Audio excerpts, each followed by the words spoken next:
Europe বা আমেরিকার যে শার্ট বা জ্যাকেট কিনছেন তার অনেকগুলোই উৎপাদন হয়েছে বাংলাদেশের কোনো না কোনো কারখানায়। এই শিল্প শুধু বৈদেশিক মুদ্রা আনে না, প্রায় 40 লাখ মানুষের কর্মসংস্থানও তৈরি করছে, যাদের বড় একটি অংশ হচ্ছে নারী।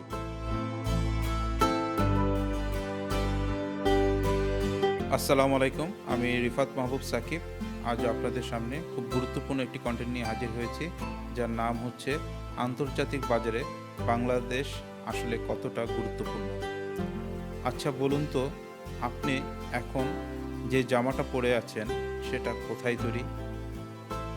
একবার লেবেলটা দেখুন, মেড ইন বাংলাদেশ লেখা আছে। থাকলে অবাক হওয়ার কিছু নেই, কারণ পৃথিবীর প্রতি 14টি পোশাকের মধ্যে প্রায় একটি তৈরি হয় বাংলাদেশে। কিন্তু এতটুকুই কি বাংলাদেশের পরিচয়? না, আন্তর্জাতিক অর্থনীতিতে আমাদের গুরুত্ব আরও অনেক বড়। আজকের ভিডিওতে আমরা জানার চেষ্টা করব আন্তর্জাতিক বাজারে বাংলাদেশ আসলে কতটা গুরুত্বপূর্ণ এবং সেই গুরুত্ব কতটা টেকসই। এক, পোশাক শিল্প বাংলাদেশের সবচেয়ে বড় শক্তি। বাংলাদেশকে হয়তো আমরা সুপার পাওয়ার বলি না, কিন্তু পোশাক শিল্পে আমরা সত্যি বিশ্বের অন্যতম শক্তিশালী দেশ হিসেবে গণ্য করি।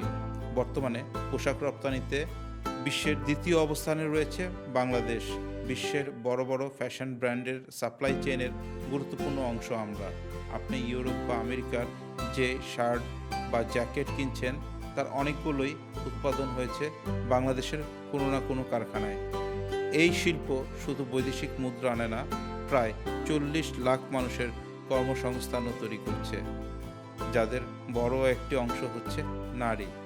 অর্থাৎ বাংলাদেশ শুধু পোশাক রপ্তানিই করছে না, বরং লাখো পরিবারের অর্থনৈতিক পরিবর্তনেরও অংশ হয়ে উঠেছে। রেমিটেন্স অর্থনীতির অদৃশ্য চালিকা শক্তি। এবার আসি আরেকটা গুরুত্বপূর্ণ বিষয়।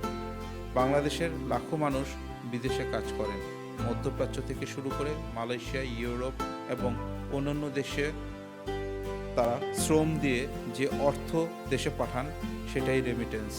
প্রতি বছর এই অর্থ দেশের বৈদেশিক মুদ্রার রিজার্ভকে শক্তিশালী করে এবং কোটি পরিবারের জীবিকার ভিত্তি গড়ে তোলে।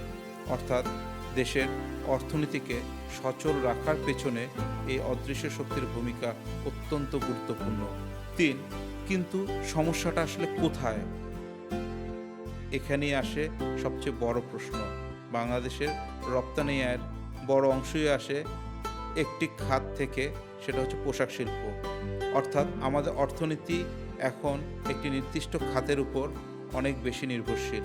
যদি বৈশ্বিক বাজারে চাহিদা কমে যায়, অটোমেশন দ্রুত ছড়িয়ে পড়ে, প্রতিবেশী দেশগুলো আরও এগিয়ে যায়, তাহলে আমাদের বড় চ্যালেঞ্জের মুখে পড়তে হতে পারে।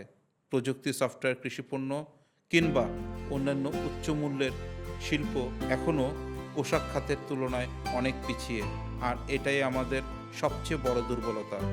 ভবিষ্যতের বাংলাদেশ তাহলে কি ভবিষ্যৎ অন্ধকার? একদমই না। বাংলাদেশের সবচেয়ে বড় শক্তি হলো তার তরুণ জনগোষ্ঠী। আইটি, ফার্মাসিউটিক্যাল, ডিজিটাল সেবা এবং নতুন শিল্প খাতগুলো ধীরে ধীরে এগিয়ে যাচ্ছে।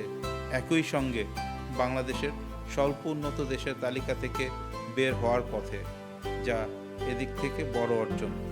অন্যদিকে নতুন প্রতিযোগিতারও সূচনা। তাই আগামী দিনের চ্যালেঞ্জ হবে শুধু উৎপাদনের দেশ না থেকে জ্ঞান, প্রযুক্তি ও উদ্ভাবনের দেশ হয়ে ওঠা। শেষ প্রশ্ন, তাহলে উত্তরটা কি?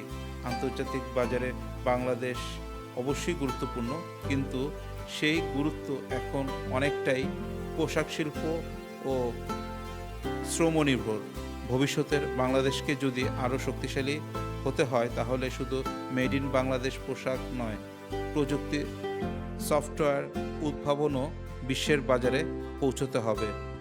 আজ বিশ্বের পোশাক শিল্পে বাংলাদেশের নাম আছে। প্রশ্ন হলো, আগামী 20 বছরে বিশ্বের প্রযুক্তি ও উদ্ভাবনের মানচিত্রেও কি বাংলাদেশের নাম থাকবে? আপনার মতামত কমেন্টে জানান। ভিডিওটি ভালো লাগলে লাইক, শেয়ার এবং সাবস্ক্রাইব করতে ভুলবেন না। ধন্যবাদ।